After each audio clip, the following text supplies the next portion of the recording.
نداء الحق صوت قد شجاني وبلغني الحقيقة والأماني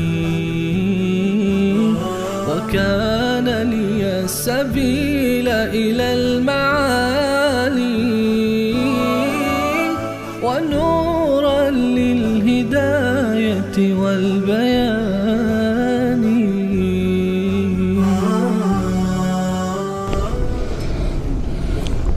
أعوذ بالله من الشيطان الرجيم. بسم الله الرحمن الرحيم. واسأل من أرسلنا من قبلك من رسلنا أجعلنا من دون الرحمن آلهة يعبدون ولقد أرسلنا موسى بآياتنا إلى فرعون وملئه فقال إني رسول رب العالمين. صدق الله العظيم. اللهم صل على سيدنا وشفينا ومولانا محمد وعلى آله وصحبه وسلم.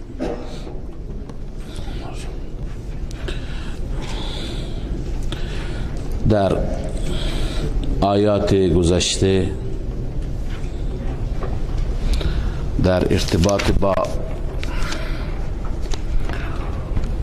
موضوعی که موضوع سوره هست و توحید و یکتاپرستی هست، توحید در الوهیت و در دعا هست، ما دلیل نقلی خواندیم از سیدنا ابراهیم علیه السلام. اذ قال ابراهیم لأبیه و قومه اننی براء مما تعبدون. ابراهیم علیه السلام اعلام براءت کرد از عبادت غیر الله، مما تعبدون.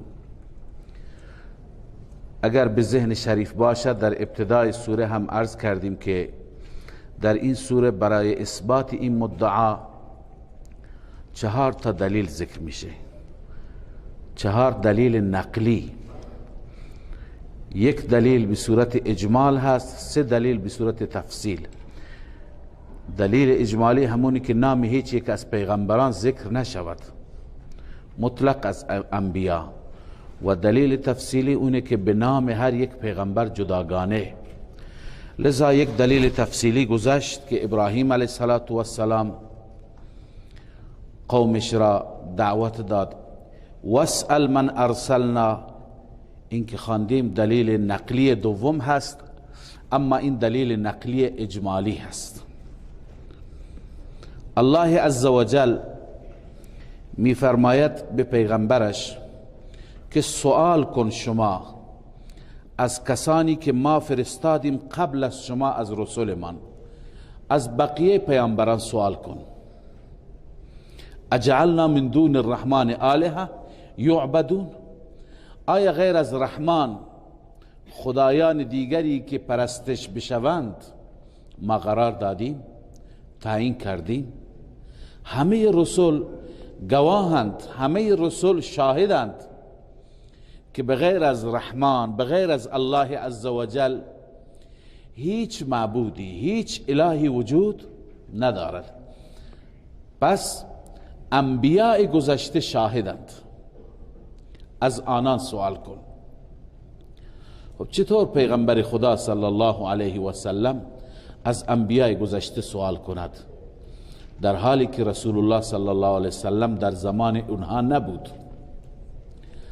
از امثال این آیات اهل بدعت و خرافات غلات در دین استنباط میکنند، استدلال میگیرند که ببین انبیا هر جا حضور دارند، انبیا هر جا حاضر و ناظرند، تشریف دارند، و الا اگر حاضر نبودند، تشریف نداشتند، خداوند به پیغمبرش نمیگفت از اونها سوال کن. حتما اونها اینجا در محضر رسول الله صلی الله علیه وسلم حضور دارند. خدمت شما عرض کنم که تفسیر این آیه این نیست که انبیا حضور دارند، بلکه مراد از سوال کردن چیه؟ مراد از سوال کردن اینه که شما در دین اونها تفحص کن، بررسی کن، جستجو کن، در شریعت اونها بگرد. آیا در شریعت اونها، در دین اونها چنین چیزی بوده که غیر خدا را پرستش کنید؟ نبوده.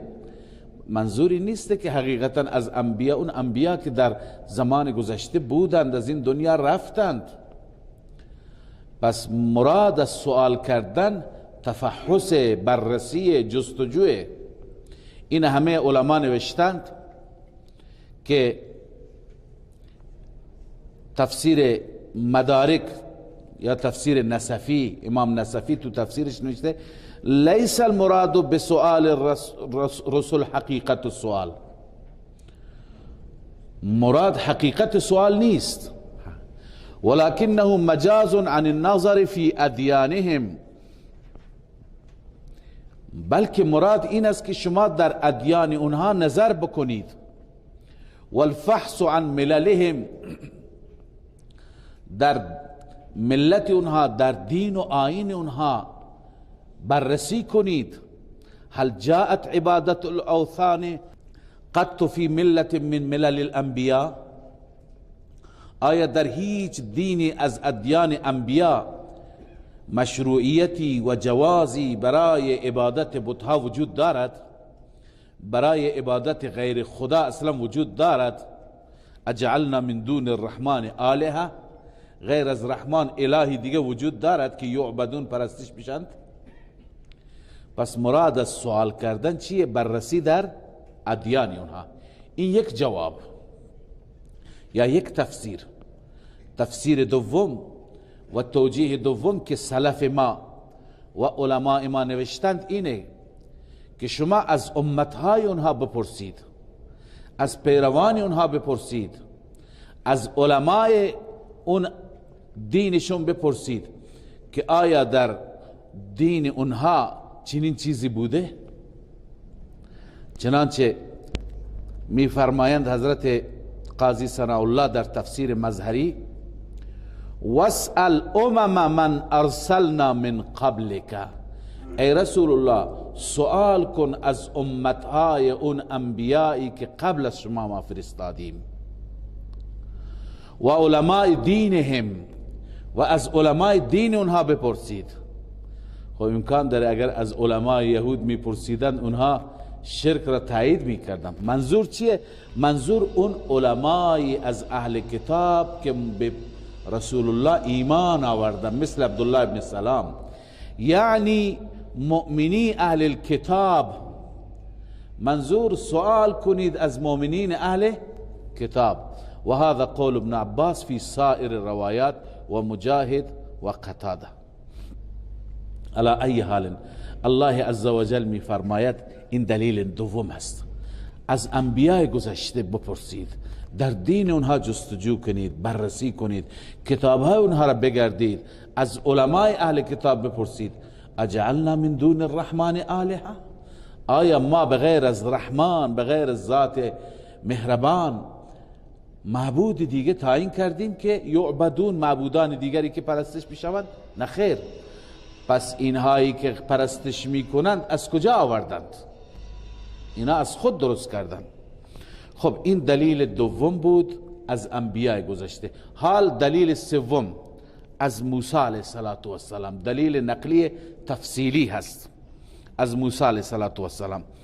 الله می فرماید ولقد ارسلنا موسی بآیاتنا الى فرعون و ملئه همانا ما فرستادیم موسی را با آیاتمون، با معجزات موسوی به سوی فرعون فرستادیم و به سوی سرداران و به سوی درباریان فرعون. فقال انی رسول رب العالمین، موسی گفت ای فرعون من رسول رب عالمیان هستم، برای هدایت عالمیان، برای هدایت انسانها الله مرا فرستاده. فلما جاءهم بآیاتنا اذا هم منها یضحکون، زمانی که موسی علیه السلام با آیات ما آمد، اناد فرعونیا را ببینی، اذا هم منها یضحکون، اینها در این هنگام به اون آیات می خندیدند، به جای اینکه ایمان بیاورند تمسخر کردند، استهزاء کردند. الله عزوجل می فرماید که ما آیات دیگر، معجزات دیگر، معجزه پشت معجزه به اونها نشان دادیم. و ما نریهم من آیت الا هی اکبر من اختها، ما به آنان هیچ آیه‌ای، هیچ نشانی و هیچ معجزه‌ای نشان ندادیم مگر این معجزه بزرگتر بود از اختها، یعنی معجزه‌ای که شبیه این بود. منظور چیه؟ آیا هر معجزه بعدی از معجزه قبلی بزرگتر بود؟ بعضی میگن مراد همینه، بله، معجزه بعدی که می آمد معجزه اولی را فراموش میکردی، چون که خدای عزوجل به موسی علیه السلام آیات زیادی دادند، معجزات زیادی دادند، تنها این دوتا نبود، عصا و ید بیضا نبود. ولقد آتینا موسی 9 آیات بینات، ما به موسی چند تا از آیات بینات دادیم؟ 9 تا. لذا 2 تا اینا هستند، 5 تا الله عزوجل اونجا ذکر کرده، فارسلنا علیهم الطوفان والجراد والقمل. اینا آیات بزرگ بودند، آیات کوچکتری که جز این 9 تا نیستند هم بیشمار بودند. به هر حال هر معجزه نسبت به معجزه قبلی بزرگتر بود. بعضی گفتند مفهوم همینه، بعضی گفتند نه، آیات الهی همه بزرگند، معجزات همه دلالت بر چی میکنند؟ بر حقانیت مطلب، حقانیت مسئله توحید. بلکه مراد از این جمله این است که همه اون آیات بزرگ بودند. والمراد وصف الكل بالكبر، مراد اینه که همه معجزات چی بودند؟ کبیر بودند، بزرگ بودند. که قولک رأیت رجالا بعضهم افضل من بعض، بیضاوی. مثلا شما میگید من مردانی دیدم بعضی از بعضی بزرگتر بودند، معنیش چیه؟ یعنی همه بزرگ مرد بودند، همه انسانهای وارسته بودند، به این معنی هست. پس معجزات این که به موسی علیه السلام داده شد همه چی بودند؟ معجزاتی بزرگ، معجزاتی عجیب. الا هی اکبر من اختها، هیچ معجزه ای نبود که اون معجزه از معجزه دیگر بزرگتر بود، یعنی همه معجزات بزرگ. و اخذناهم بالعذاب لعلهم یرجعون، اینا ضمن این که معجزه هم بودن، عذاب برای فرعونیان هم بودن. ما فرعونیان را مؤاخذه کردیم با عذاب، لعلهم یرجعون، شاید برگردن، اونها برگردن از شرک و کفر، برگردن از غیر الله پرستی یا از فرعون پرستی. هر بار که معجزه می آمد برای اونها بلایی بود.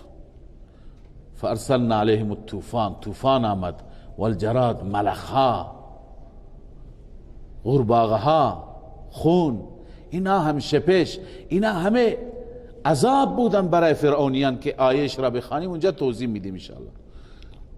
لذا هر بار اونها به موسی میگفتند ای موسی از پروردگارت بخواه، مطالبه کن که این عذاب را از ما بردارد، ما ایمان میاریم. خداوند میفرماید ما که بر می داشتیم دوباره اینها تمرد میکردند. قومی که واقعا ایمان نصیبش نشه توفیق هم پیدا نمیکنه. لذا چنان معجزاتی بود. و قالوا یا ایها الساحر، گفت ای جادوگر، به موسی گفتن ادع لنا ربک بما عهد عندك، از پروردگارت بخواه اون چی که عهد کرده نزدت که اننا لمهتدون، که ما هدایت میشیم. یعنی وعده کرده که ما هدایت بشیم، ما هدایت میشیم، ایمان میآوریم، بخواه که این عذاب را از ما دفع کند. اینجا حتما برای شما هم جای اشکال است که از یک طرف نیازمندند که این عذاب چی بشه، از اونها دفع بشه، از یک طرف به موسی میگن جادوگر. بعضی از مفسرین میفرمایند که اونها به زبان نگفتند، در دلشون بود، اونها موسی گفتند، ولی خدای عزوجل تعبیر کرد به اون چیزی که در دل اونها بود. خدا در قرآن تعبیر میکنه، اونها نگفتن جادوگر، اونها گفتن یا موسی، ولی هر بار که عذابی بر اونها میآمد، طوفانی میآمد، اونها میگفتن این جادوی دیگری هست. تو دلشون میگفته این جادوگر را بگیم که این بار این از ما دور کنه، لذا نمیگفتن یا ساحر، گفتن که ای موسی. ولی خب خداوند حرف دلشون را اینجا ذکر کرد. اما جمع دیگر از مفسرین که بعضی گفتند، حضرت علامه آلوسی اینها را جمهور میگه، جمهور معتقدند که کلمه ساحر و کلمه جادوگر از نظر اونها کلمه بدی نبود. از نظر ما ساحر جادوگر چیه؟ کلمه نامناسبی هست. در عرف اون زمان بزرگترین عالم و کسی که خیلی بلد بود بهش میگفتن ساحر، گرچه بیشترین علم هم در اون زمان علم چی بود؟ سحر بود. در زمان سیدنا موسی علیه السلام دور سحر بود، دور جادوگری بود. لذا اگر میگفتن فلانی جادو بلد هست، این بد نبود، همه به اون نگاه میکردن به عنوان یک مرد بزرگ. پس یا ایها الساحر از نظر اونها کلمه بیادبی نبود. چنانچه علامه آلوسی گفته قال الجمهور و هو خطاب تعظیم، این خطاب چیه؟ تعظیم است. فقد كانوا یقولون للعالم الماهر الساحر، به عالمی که ماهر بود چی میگفتند؟ ساحر میگفتند. پس یا ایها الساحر به معنی ای علامه، ای عالم بزرگ، ای شخصیت علمی، معنیش اینه. پس توهینی از نظر اونها نبود. ادع لنا ربک بما عهد عندك، مطالبه کن، دعا کن برای ما از ربت به سبب اون چی که عهد کرده پیشت، که عهد کرده که اگر ما ایمان بیاوریم دفع میکنه از ما عذاب را. عهد کرده لذا ما ایمان میآوریم. اننا لمهتدون، در صورت دفع عذاب ما هدایت میشیم، ما ایمان میآوریم. اما خدای عزوجل از نقض عهد فرعونی ها میگه، از پیمان شکنی میفرماید فلما کشفنا عنهم العذاب اذا هم ینکثون، زمانی که ما دور کردیم از آنان عذاب را، در این هنگام آنها عهد شکنی می کردند. عهد شکنی شروع هر بار بعد از هر برداشتنی. و نادا فرعون فی قومه، الله عزوجل استکبار فرعونی را، تکبر فرعون را ذکر می فرماید. همین تکبر و همین غرور باعث شد اون بدبخت از ایمان محروم بماند و به عذاب همیشگی خدای عزوجل گرفتار بشه. و نادا فرعون فی قومه، ندا کرد، صدا و فریاد برآورد فرعون در قومش. قال یا قوم الیس لی ملک مصر و هذه الانهار تجری من تحتی. برتری خودش را به خاطر چی میگه؟ به خاطر اینکه من رئیسم، من پادشاهم، من پول دارم. ای قوم آیا برای من نیست ملک مصر، پادشاهی مصر، و هذه الانهار و این نهرها و دریاها تجری من تحتی، جاری است. من تحتی یعنی به امر من، در ملک من اینها جاری هستند. فرات، ارز کنم که نیل، رود نیل اینجا هست، طبق دستور من است، امر من هست. افلا تبصرون، آیا شما نمی بینید؟ یعنی شما باید ببینید و بگویید که من افضلم یا موسی. ام انا خیر من هذا الذي هو مهین ولا یکاد یبین.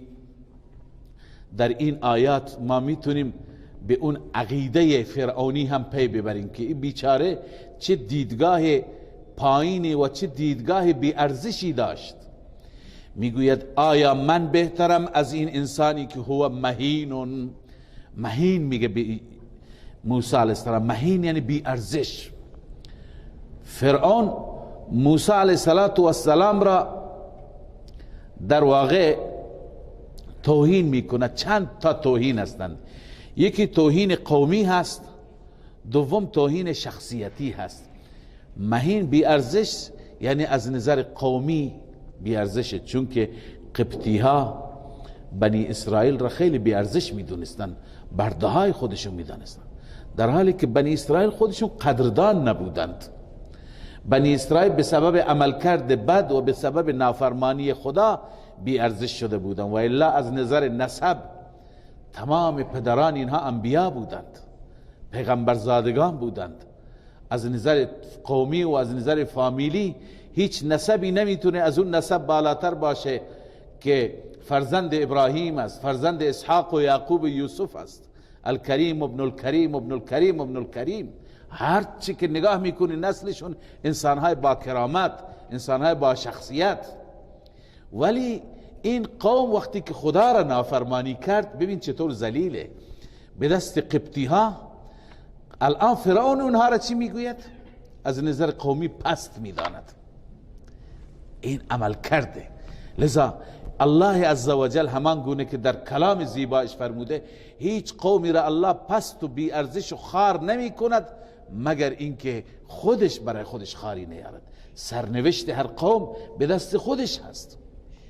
لذا فرعون اولین توهینی که به موسی میکنه میگه مهینون، از نظر قومی بی شخصیت هست، قومی ندارد. ولا یکاد یبین، این از نظر لکنت زبان نمیتوانه خوب بیان کند. از نظر شخصیتی هستیم، یعنی این شخصیتش هم خوب نیست که نمیتونه مطلبش را خوب بگه. مگر موسی علیه السلام لکنتش کاملا برطرف نشده بود؟ برخی از مفسرین معتقدند هنوز ذره مانده بود. الله عزوجل به اندازه اون عیب را، اشکال را، لکنت زبان را برطرف کرد که موسی علیه السلام بتواند به نحو احسن مطلب را ادا بکند، اما آثاری هنوز مانده بود. همون که لکنت اندکی بود اون را فرعون چی میگوید؟ ولا یکاد یبین، نمیتونه مطلبش را خوب بیان کنه. اما بعضی دیگه میگن نه، موسی علیه السلام در این زمان هیچ لکنتی نداشت، هیچ بندش زبان نداشت. فرعون به همون حواله گذشته، همون زمان گذشته که موسی لکنت داشت، اونجا را اشاره میکند که خوب نمیتونست حرف بزنه. خب پس ببینید فرعون چه چیزی را سبب قرار داده که موسی نباید به این جایگاه برسه. یکی قومی، که در حالی که از نظر قومی خیلی موسی از فرعون بالاتر بود. دوم از نظر شخصیتی که شخصیت اون میگن لکنت زبان داشت که نداشت. سوم میگه موسی مال ندارد، پول ندارد، طلا و جواهرات ندارد. میگه من نمیبینید که بر دستم دستبند و علنگو هست.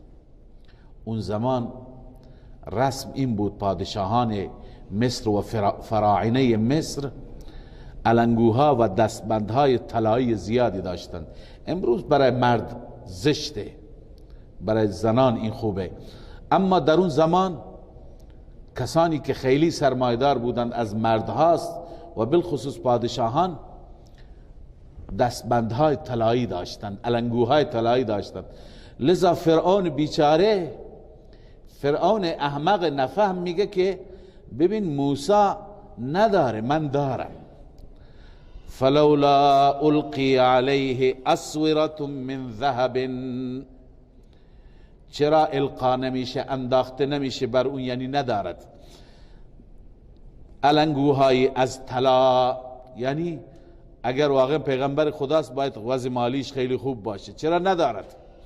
او جاء معه الملائکة مقترنین، یا اینکه همراه موسی بیایند ملائکه مقترنین، یعنی صف بسته، ملائکه صف به صف بیایند تا ما ببینیم که موسی لشکری از فرشتگان دارد. با این کلمات فرعون قومش را خام کرد، فریب داد. اون قوم بیچاره هم همین چیزا در ذهنشون جا گرفته بود که بله کسی میتونه پیامبر باشه که پولدار باشه، کسی میتونه پیامبر باشد که از یک نسب بالایی برخوردار باشه. فاستخف قومه، استخفاف میگویند که از نظر عقلی اونها را فریب دادن و از نظر عقلی اونها را سبک قرار دادن. فاستخف قومه ای استخف عقولهم، عقلهای اونها را و شعور اونها را فرعون چیکار کرد؟ گرفت از اونها. فاطاعوه، نتیجه این شد حماقت قوم، اونها هم از فرعون اطاعت کردند. علت اطاعت را هم الله می فرماید انهم كانوا قوما فاسقین، بدون شک آنان قومی بودند فاسق، فسق کارشون بود. به هر حال نتیجه چی شد؟ این دلیل را الله عزوجل ذکر کرده، شما در سوره های دیگه با تفصیل میخوانید، اما اینجا الله خلاصه میفرماید فلما آسفونا انتقمنا منهم فاغرقناهم اجمعین. الله میفرماید زمانی که ما را به خشم آوردند، زمانی که ما را ناراضی کردند، انتقمنا منهم، ما از آنان انتقام گرفتیم، ما عذاب به عذاب گرفتارشان می کردیم. فاغرقناهم اجمعین، ما غرق کردیم همگی را، همه غرق شدند، همه سرکشان متمردان، اینهایی که به طلا و به ریاست و به قدرتشون می نازیدند. فجعلناهم سلفا و مثلا للآخرین. الله می فرماید ما آنان را قرار دادیم، فرعون و فرعونیان را، سلفا یعنی داستانی گذشته، سلف گذشتگان را میگن، نه برای ما اون به عنوان امروز چی هست؟ یک داستان دیرینه هست و مثلا و نمونه عبرتی هست برای آخرین، برای انسانهایی که بعد از فرعون میآیند. اونا بدونند که واقعا کسی که مثل فرعون متمرد باشد، سرکش باشد، مست قدرت و مغرور قدرت باشد، چگونه به عذاب و گرفت خدا گرفتار میشه. لذا این نمونه هست برای عبرت. پس این دلیل نقلی سوم بود از پیامبر خدا موسی علیه السلام، که موسی هم به سوی یکتاپرستی دعوت داد، فرعون و فرعونیان قبول نکردند، خداوند فرعونیان را به عذاب سخت گرفتار کرد. خب دلیل نقلی چهارم، تفصیلی چهارم، این از حضرت عیسی است. خداوند در این سوره مبارکه از همه انبیا دلیل ذکر کرده که حاصل این دلیل هم همینه که عیسی علیه السلام به قومش گفت ان الله هو ربی و ربکم فاعبدوه. اصل محلی که از اونجا دلیل گرفته میشه این جمله است که عیسی گفت ای قوم من، همانا خداوند رب من و رب شماست، فقط او را عبادت کنید، غیر از او کسی را عبادت نکنید. و صراط مستقیم هم همینه که فقط خدا را عبادت کنید. اما قبل از این که ما به این دلیل را به تفصیل بخوانیم، اینو میخوانیم. الله میفرماد ولما ضرب ابن مریم وقتی که مثال ابن مریم زده میشه، مثال فرزند مریم بیان میشه، اذا قومک منه یصدون، در این هنگام قوم تو ای محمد رسول الله صلی الله علیه و سلم، یصدون یعنی فریاد سر میدهند، شادمان میشند، خوشحال میشند، کف میزنند، سوت میزنند. یصدون به همه این معناها میاد، هورا میکشند. چرا؟ به دلیل اینکه دلیلش را خدمت شما عرض میکنم، اما ربطش را هم عرض کنم. ما در آیه گذشته که امروز اول آغاز کردیم خواندیم که خداوند فرمود ای پیامبر سوال کن از پیشینیان که آیا ما بغیر از رحمان معبود دیگه برای اونها بوده؟ خب وقتی که خدا فرمود از پیشینیان سوال کن، مشرکین مکه این اعتراض را آوردند که عیسی جز پیشینیان است.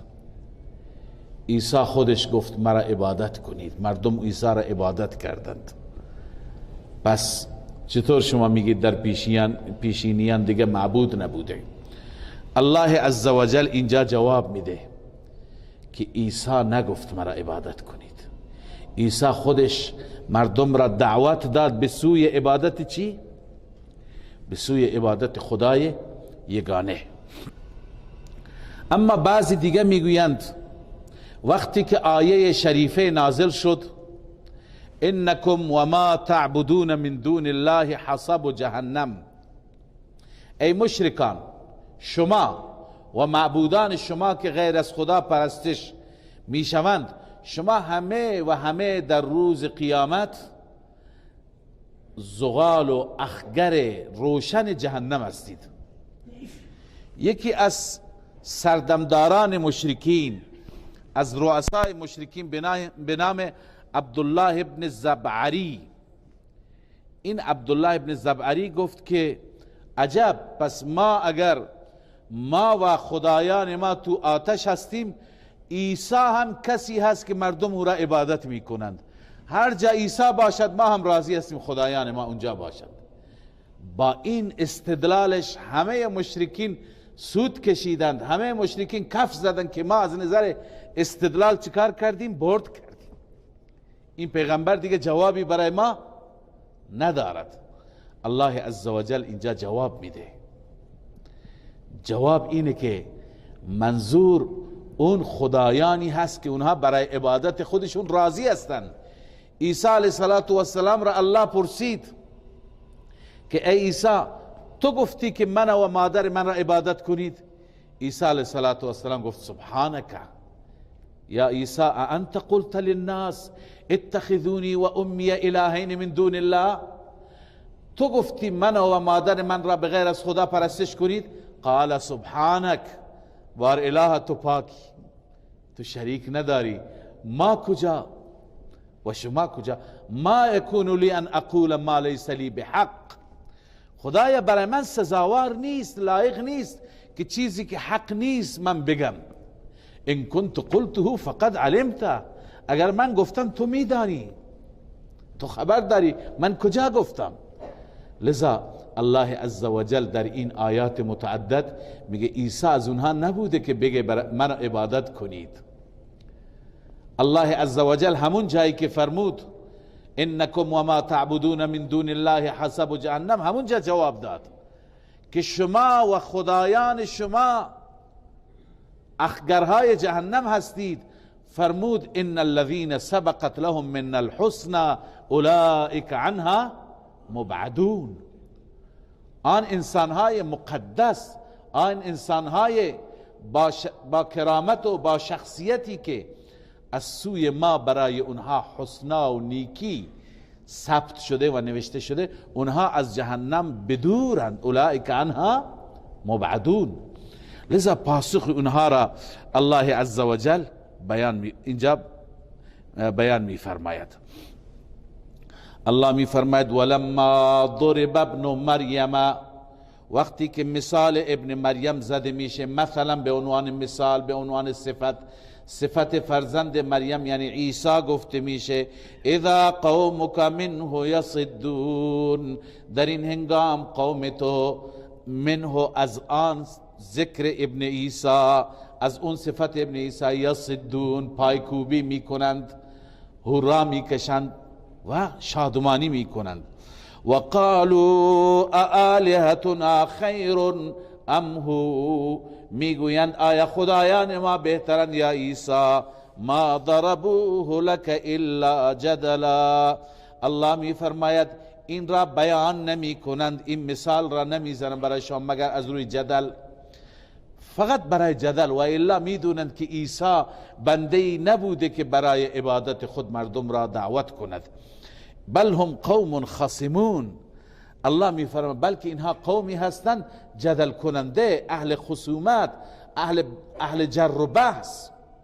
و الا حقیقت عیسی اینه ان هو الا عبد انعمنا علیه وجعلناه مثلا لبنی اسرائیل، نیست عیسی مگر بنده ما هست. ان هو الا عبد، عیسی معبود نیست، عیسی بنده هست، عبد هست. اما فرقش با بقیه بندگان انعمنا علی، ما بر عیسی انعام کردیم، لطف و احسانات الله بر عیسی زیاد بود. و جعلناه مثلا لبنی اسرائیل، ما قرار دادیم عیسی را نمونه قدرتی برای بنی اسرائیل. خدای عزوجل قدرت خودش را به بنی اسرائیل نشان داد، عیسی را بدون پدر متولد کرد، عیسی را به تنهایی از مادر الله متولد کرد، لذا نمونه قدرتی برای بنی اسرائیل بود. و باز الله می فرماد ولو نشاء لجعلنا منکم ملائکة فی الارض یخلفون، این تخویف دنیوی هست. شما که اینقدر یاوه‌گویی و بی‌ادبی دارید، من خدا اگر بخواهم، اگر ما بخواهیم، لجعلنا منکم، ما قرار میدیم شما را، منکم به معنای بدلکم هست، بجای شما ملائکه می آوریم که در زمین یخلفون، اونا پشت سر هم بیاند، یعنی شما را نابود میکنیم، شما را از بین میبریم، نسلی از ملائکه می آوریم ما اگر بخواهیم، ولی ما به شما مهلت میدیم، ما این کار را نمی کنیم. و عیسی را الله عزوجل می فرمد و انه لعلم للساعه، عیسی علامتی هست برای قیامت، نشانی هست برای قیامت، یا لعلم وسیله علم است برای قیامت. چطور عیسی وسیله علم هست برای قیامت یا نشانی است برای قیامت؟ دو تفسیر کردن. یکی گفتند اینه که عیسی علیه السلام الان خواندیم نمونه بارزی از قدرت رب العالمین است، همان گونه که خداوند قادر است عیسی را بدون پدر متولد کند. یکی از عجایب است، نه؟ عیسی بدون پدر متولد شد، همچنین الله عزوجل قادر است که شما بمیرید، شما را بعداً بدون سبب دوباره زنده بکند. اونجا قدرت خدا را دیدی، اینجا هم همونطور است. بس بعضی گفتند که عیسی وجودش چی هست؟ علامتی هست یا وسیله علم هست برای قیامت، از این جهت که همان گونه که شما بدون پدر متولد میشه، شما عیسی بدون پدر متولد شد، شما هم از قبرها بدون سبب الله میتونه شما را خلق بکنه. و بعضی گفتن نه، عیسی علامتی هست از علائم قیامت. چطور علامتی هست؟ عیسی علیه السلام همونطور که در علائم قیامت آمده، احادیث ما مملو هستند از این بیان، و در آیات الهی، در آیات سوره آل عمران انشاءالله میخوانیم، هم اشاره آمده که قرب قیامت عیسی علیه السلام از آسمان ها نزول می کند، با کفار جهاد می کند، صلیب را میشکند، خنزیر را میکشد. بر دنیا عیسی مسلط میشه و دین محمد صلی الله علیه و سلم را پیاده میکند. پس عیسی علائمی از علائم قیامت است، یکی از علائم قیامت است. به این معنی است و انه لعلم للساعه. پس ای پیامبر بگو به امت فلا تمترن، ای قل به آنان بگو فلا تمترن بها، شما هرگز شک نکنید درباره قیامت. بها یعنی الساعه، درباره قیامت شک نکنید. واتبعونه، و از من محمد پیروی کنید در توحید. هذا صراط مستقیم، این است صراط مستقیم که شما در مسئله یکتاپرستی و توحید از من گوش کنید. صراط مستقیم همونه که من به شما نشان میدم. ولا یصدنکم الشیطان، مواظب باشید که این دشمن همیشه وسط راه شماست، این رهزن همیشه از شیطان. ولا یصدنکم الشیطان، باز ندارد شما را شیطان از این راه. انه لکم عدو مبین، همانا شیطان برای شما دشمنی هست آشکار، دشمنی هست آشکار. شما را وادار می کند که با خدا شریک بگیرید، برای خدا فرزند دختر به شما وسوسه می کند، شما از او تبعیت نکنید، شما در توحید از من محمد صلی الله علیه و سلم تبعیت کنید. ولما جاء عیسی بالبینات، خب بحث عیسی بود، گفتیم که دلیل نقلی از عیسی است. زمانی که عیسی علیه السلام با دلائل آمد، با معجزات آمد، بینات هم شامل دلائل توحید میشه و هم معجزات میشه. عیسی علیه السلام به بنی اسرائیل چه گفت؟ قال قد جئتكم بالحکمه، ای بنی اسرائیل من پیش شما با حکمت آمدم. حکمت منظور دلائل روشنی که عقاید شما را اصلاح بکنم. ولأبین لكم بعض الذی تختلفون فیه، تاکه برای شما بیان کنم، روشن کنم بعضی از آن مسائلی که شما اختلاف دارید، چه مسائل دینی چه مسائل دنیوی. پس وظیفه شما چیه؟ فاتقوا الله، از الله بترسید، و اطیعون، من عیسی را اطاعت کنید.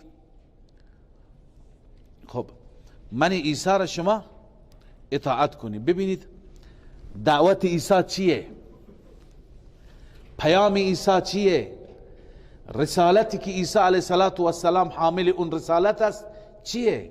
اون توحیده، یکتاپرستی هست. تمام شبهاتی که درباره عیسی هست اینجا جواب داده میشه. ان الله هو ربی و ربکم فاعبدوه، همانا الله فقط او هست رب من و رب شما. فاعبدوه، فقط و فقط او را پرستش کنید. هذا صراط مستقیم، این صراط مستقیم یعنی فقط خدا را عبادت کردن، توحید فی العبادت صراط مستقیم است. به هر حال صراط مستقیم اینه که عیسی علیه السلام به قوم نشان داد. حال سوالی پیدا میشه که وقتی که عیسی علیه السلام مردم را به سوی عبادتش فرا نخواند، مردم را به سوی یکتاپرستی دعوت داد، به سوی عبادت خالصانه الله دعوت داد، چرا مردم خودش را عبادت کردند؟ چرا بعد از عیسی علیه السلام خود عیسی معبود قرار گرفت؟ الله عز و جل جواب میده فاختلف الاحزاب من بینهم، بعد از رفع عیسی، بعد از رفتن عیسی به آسمان ها، احزاب فیما بین خودشون اختلاف کردند. لذا دعوت عیسی اینه که در قرآن است، دعوت عیسی شفاف واضحه. پس اینهایی که عیسی را فرزند خدا قرار دادن، جز خدا قرار دادن، شریک خدا قرار دادن، خود خدا قرار دادن، اینها ظلم کردن، اینها نسبت به دین عیسی علیه السلام بزرگترین جنایت را مرتکب شدند. فویل للذین ظلموا من عذاب یوم علیم. الله عزوجل تخویف اخروی برای این انسان ها بیان می فرماید. ویل، هلاکت، بدبختی برای آنانی که ظلم کردند، ظلموی اشرکو، اونایی که شرک کردند. ویل و هلاکت برای اونها. ویل چیه؟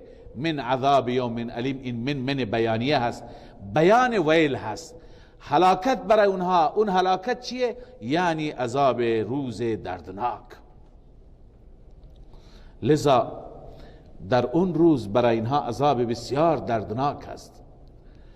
الله می فرماید هل ینظرون الا الساعه، اینها منتظر نیستند مگر منتظر قیامت هستند. ان تأتیهم بغتة، این که قیامت بیاید پیش آنها ناگهان، و هم لا یشعرون، چنان بیاید که اونها هیچ متوجه نشوند. ناگهان میآید. باز وقتی که قیامت بیاید چه صحنه خطرناکی. الله می فرماید الاخلاء یومئذ بعضهم لبعض عدو، تمام دوستانی که در این دنیا با هم دوست بودند، یومئذ بعضهم لبعض، در آن روز، در روز قیامت، بعضیشان دشمن هم دیگرند. همه دشمن هم دیگه میشن، الا المتقین، مگر متقیان، مگر مؤمنین و اهل تقوا اونجا با هم دوستند. بقیه کفار که اینجا در دنیا دوست بودند اونجا دشمن میشن. هر یکی تمنا میکنه، میگه خدایا اون 2 برابر عذاب بده. خواندیم که چطور بر علیه هم دیگه اونجا شکایت میکنند. بله، بعد از اینکه الله عزوجل متقین را استثناء فرمود، البته الا المتقین، اونهایی که دوری کنن از شرک و کفر. اصل تقوا اینه انسان از شرک و کفر بپرهیزد و بعد از بقیه معاصی و گناهان. اهل تقوا را الله عزوجل بخشی از احوال اونها را در بهشت بیان می فرماید و بعد این بشارت است، مژده است. و بعد خدای عزوجل برخی از احوال اهل مجرمین را، اهل شرک را هم بیان می فرماید. لذا اهل تقوا وقتی که به بهشت بروند، الله عزوجل می فرماید یا عبادی لا خوف علیکم اليوم ولا انتم تحزنون. این بشارت است. ای بندگان من، خوفی امروز برای شما نیست و همچنین در آینده هم شما غمگین نخواهید شد. عرض کردم خوف مربوط به زمان حال است و حزن و غم مربوط به زمان استقبال یا گذشته. اینجا استقبال است. شما الان هم ترسی ندارید، در آینده هم ترسی نخواهید داشت. اما این اهل تقوا کیا هستند؟ ببینید صفات متقین را و این صفات را در وجود خودمون احیا بکنیم. الله می فرماید الذين آمنوا بآیاتنا و كانوا مسلمین. متقین آنانی هستند که ایمان آوردن به آیات ما، آیات تکوینی و تشریعی. آیاتی که تکوینی مثل این کوها، آسمان، این کرات، سیاره ها، خورشید، ما، اینا که انسان میبینه به عظمت الله پی میبره. آیات تشریعی اون آیاتی که خداوند به عنوان شریعت برای ما نازل فرموده، به همه ایمان دارند. الذين آمنوا بآیاتنا، متقین آنانی هستند که ایمان آوردن به آیات ما و کانوا مسلمین، و آنها مسلمین. مسلمین یعنی تسلیما، اعتقادا و عملا می نویسید. از هر جهت چی هستند؟ اونها تسلیم هستند. اینا هستند متقین. به اینها در روز قیامت چی گفته میشه؟ چگونه تعارف میشن؟ ادخلوا الجنة انتم و ازواجكم، وارد بهشت بشید شما و همسرانتان، تحبرون، مورد اعزاز و اکرام قرار میگیرید. تحبرون یعنی احترام کرده میشوید، مورد احترام قرار میگیرید. لذا اینها وارد بهشت میشوند.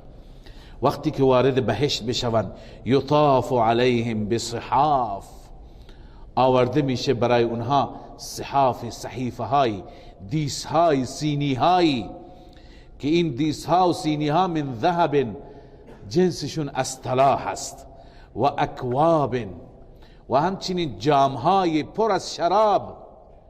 این دیس ها پر از خوراکی هست، پر از مأکولات، پر از خوردنی ها هست، و اکواب و جام های پر از شراب، و فیها ما تشتهیه الانفس، و در این هست، در اون بهشت هست آنچه که دلشون بخواهد.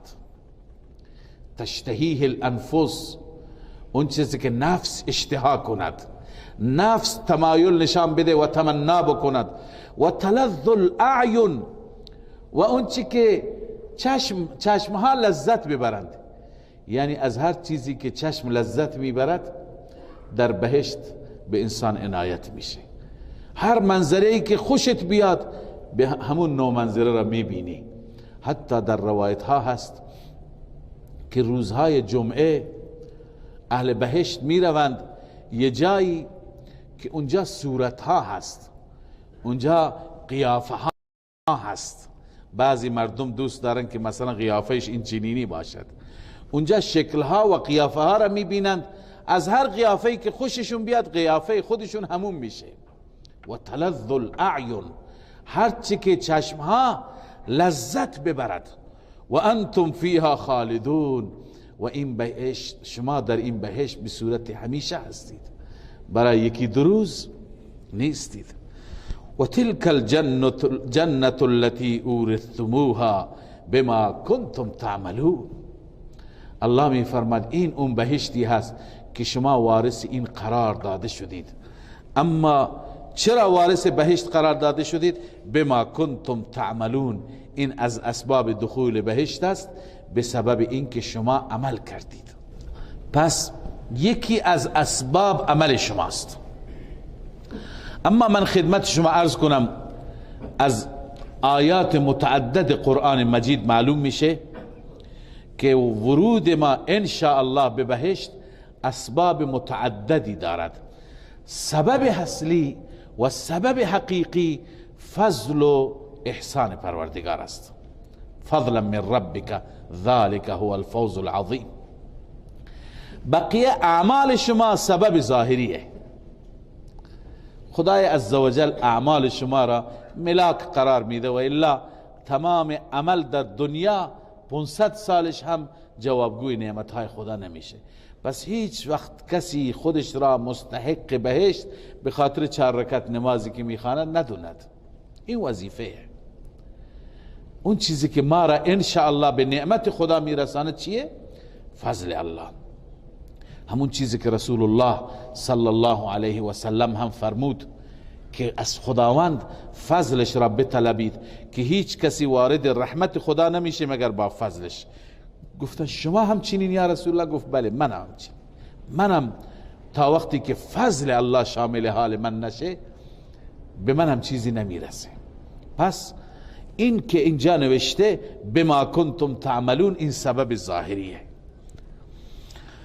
لکم فیها فاکهة کثیره منها تأکلون، برای شما در این بهشت میوه های بسیار زیادی هست، هم از نظر کمیت هم از نظر کیفیت. تنوع، انواع میوه ها. اینجا تو دنیا در یک فصل نگاه بکنی 3-4 تا میوه گیر میاری، 3-4 تا دیگه تو فصل دیگه. اونجا انواع میوه ها، تنوع در میوه ها و همچنین کمیت بالا.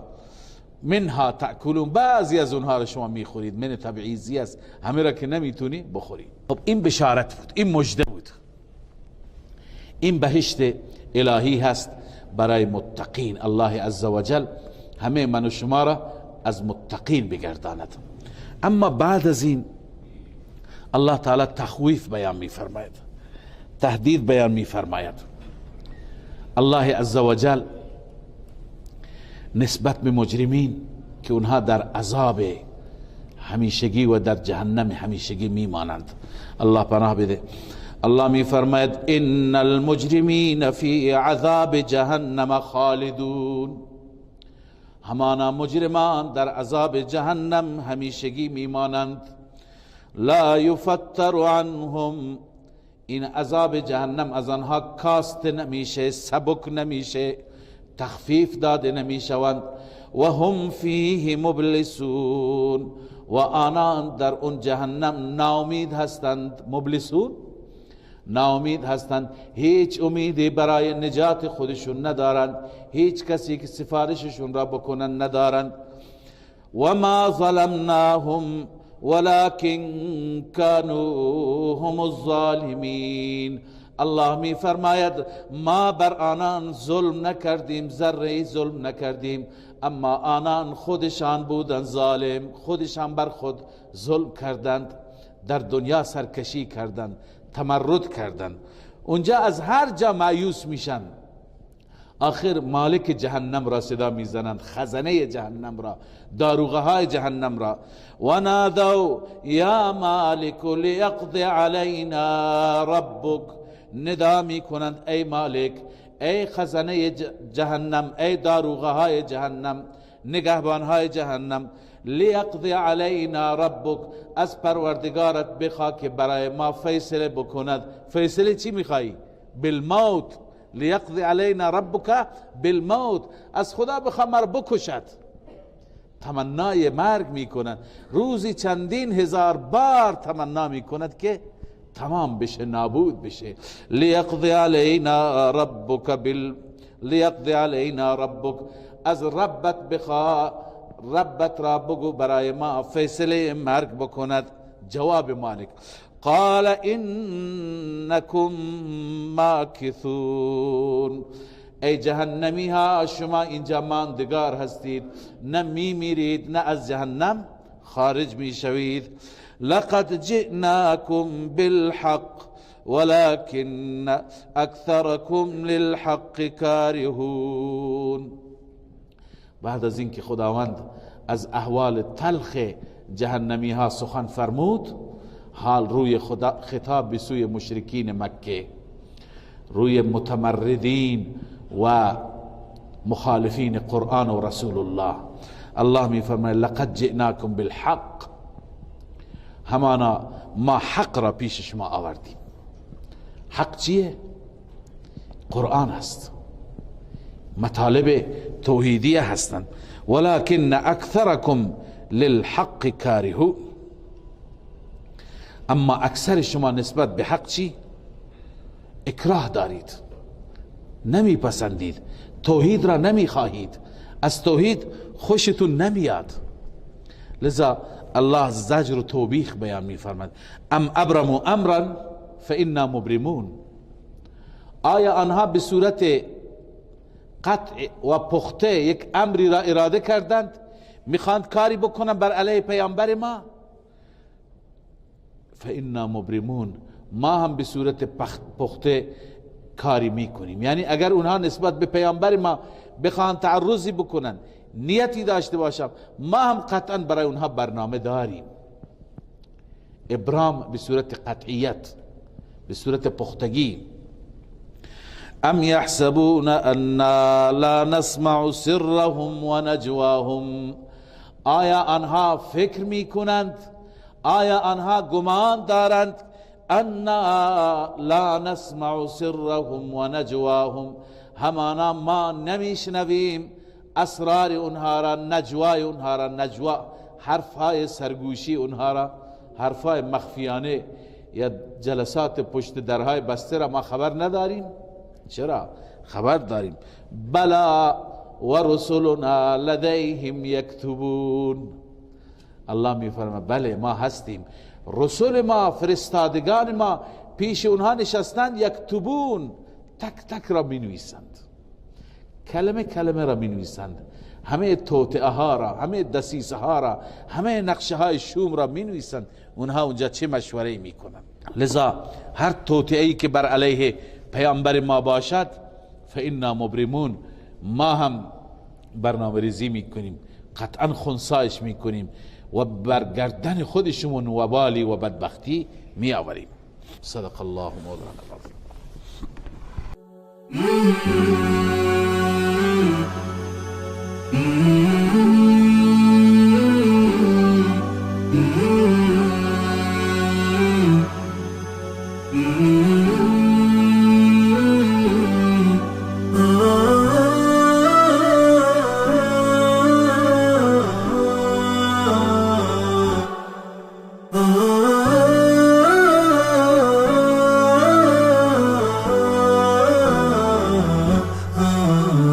نداء الحق صوت قد شجاني